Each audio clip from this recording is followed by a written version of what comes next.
With the first ever hands-on look of S25 Ultra, we are going to see 15 plus major upgrades on Galaxy S25 Ultra, starting with the display. With the first look and even the first protectors that I showed you in my previous videos, Samsung is making one of the smallest bezels on a smartphone, way smaller compared to the S24 Ultra and even smaller than the iPhone 16 Pro Max. Not only this, these bezels are symmetrical, which is a big plus. With reducing the bezel size, Samsung is increasing the display size on S25 Ultra. S24 Ultra came with a 6.8 inches display, but Galaxy S25 Ultra will be slightly bigger in size, which is 6.9 inches, similar to iPhone 16 Pro Max. These are some visual changes, but Samsung is also changing the hardware. They're going to use a new M14 displays, and S25 Ultra will going to boost a peak brightness of about 3000 nits compared to 2600 nits on S24 Ultra, and way better compared to the iPhone 16 Pro Max 2000 nits. With the new M14 displays, Samsung is also going to fix one of the major issues on S24 Ultra. Yes, graininess in the display. Samsung will fix this on S25 Ultra,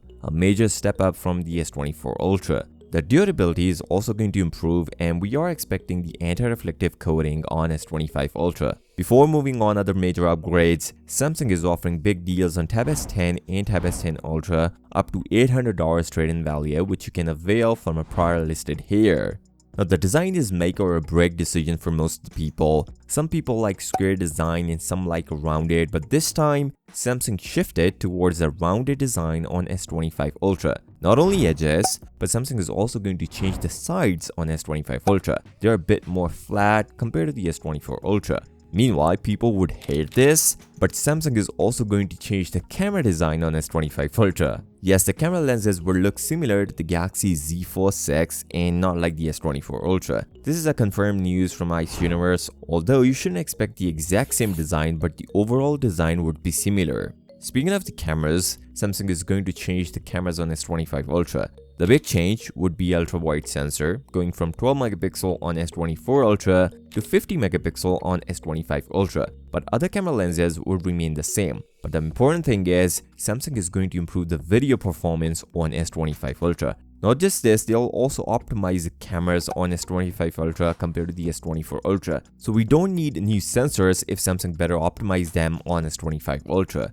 This feature was first expected from S23 Ultra, but it never happened, neither on S24 Ultra, but finally coming on S25 Ultra. That is the satellite connectivity. There are a bunch of certification confirming Samsung is finally doing it, although it is not confirmed if they just go with the two ways, where you can send and receive messages and you can also share your location, and no confirmation where they will launch this feature. Will it be limited or worldwide?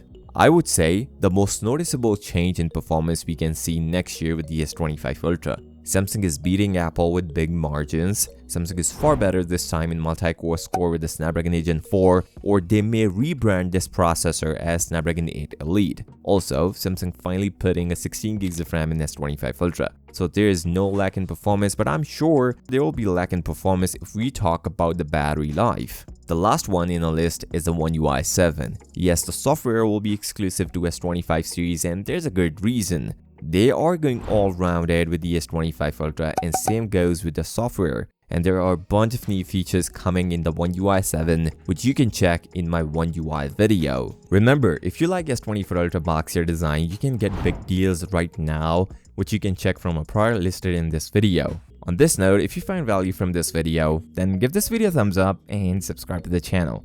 I'll see you next time. Till then, peace out.